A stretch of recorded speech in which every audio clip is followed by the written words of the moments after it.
Dengan marah Taiksu berkata, Anda dan semuanya, silakan ikut dengan saya.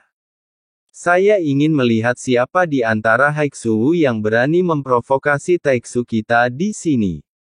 Rambut pirang pria berarmor itu terbungkus dalam armor ketat Dewa Kekosongan, membuat sosoknya terlihat sangat ramping.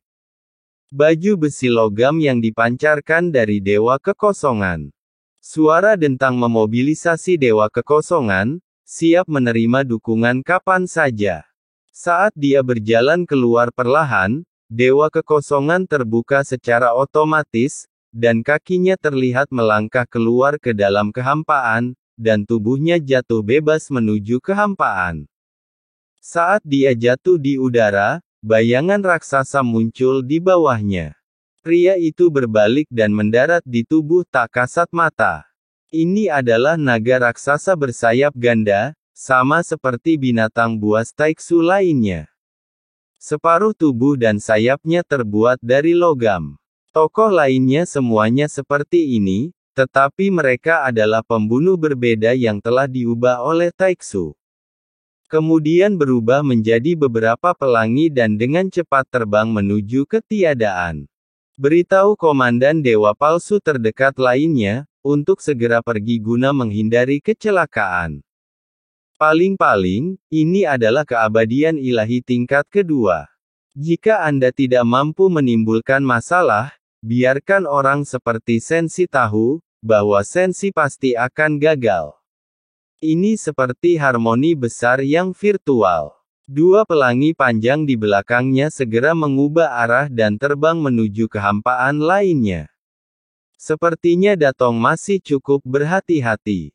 Meskipun mereka yang tak tersentuh sama kuatnya dengan semut, ada juga beberapa yang lebih menonjol.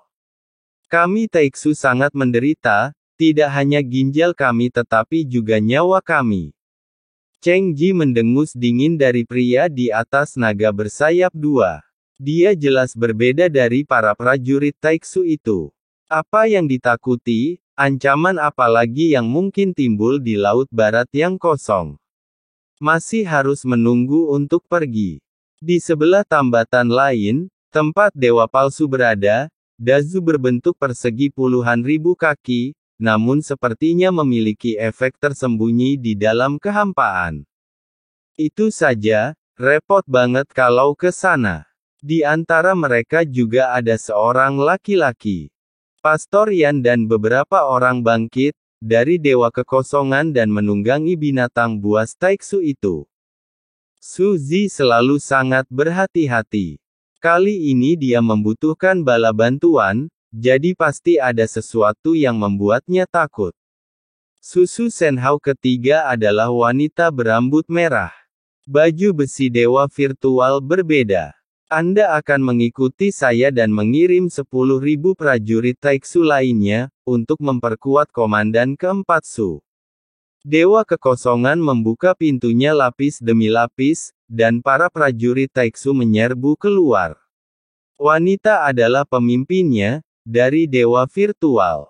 Dipimpin oleh wanita itu, mereka bergerak menuju kehampaan dari dalam Dewa Kekosongan.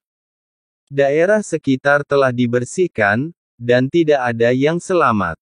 Taiksu yang ditemui saat melakukan perjalanan melalui lubang cacing, raksasa bukan lagi hanya satu gelombang, tetapi ditemui beberapa kali berturut-turut, dan langsung dilenyapkan, dan semuanya mengalami deinflamasi tanpa kecuali. Keabadian para dewa di dalam Bahtera semuanya telah dilenyapkan. Ya terima kasih banyak. Xiao Yan mengangguk. Kesopanannya mendapat rasa hormat dari lebih banyak orang, dan dia sepertinya tidak menganggap mereka sebagai bawahannya.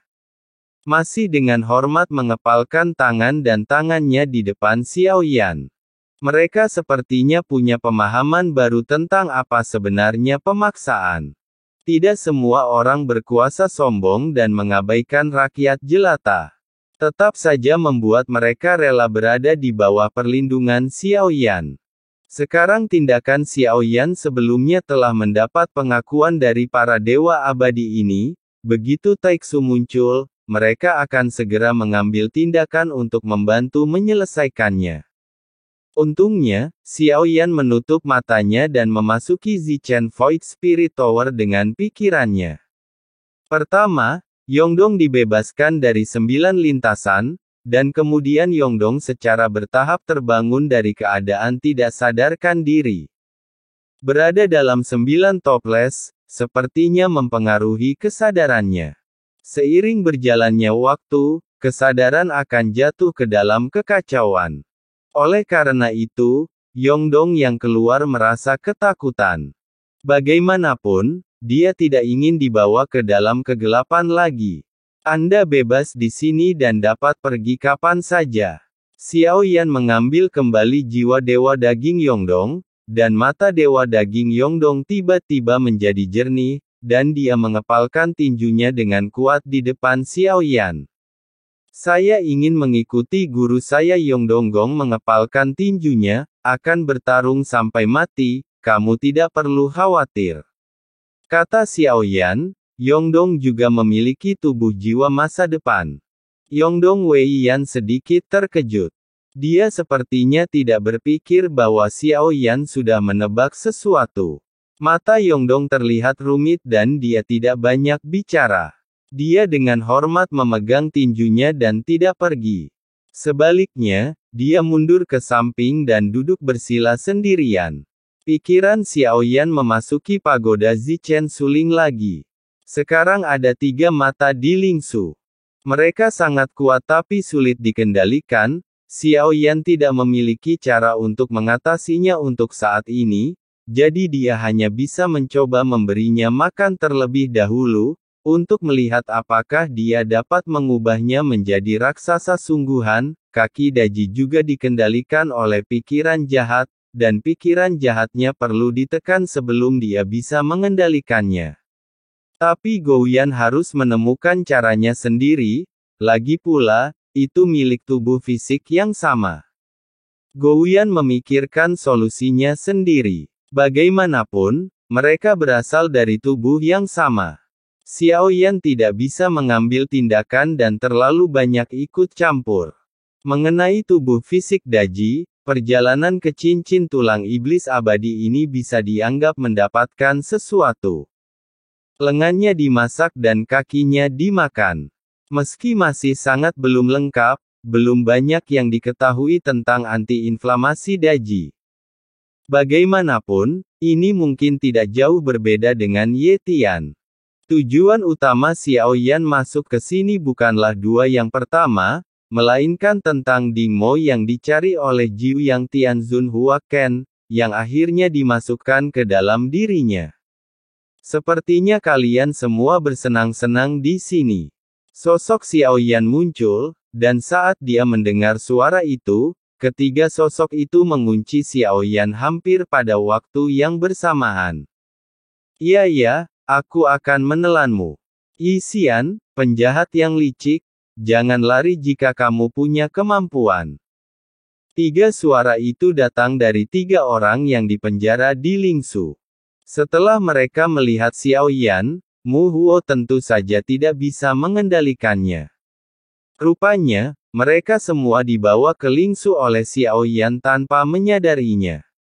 Adapun ketiga sosok itu, mereka semua bergegas, dan tanpa kecuali, mereka semua meleset. Ini hanyalah pemikiran Xiaoyan, dan Xiaoyan adalah master di sini dan memiliki keputusan akhir. Xiaoyan langsung mengangkat tangannya dan menamparkan 3 orang di depannya, membuat mereka semua terbang dengan kekuatan yang sangat besar. Mata Xiaoyan langsung tertuju pada pria berjubah putih itu.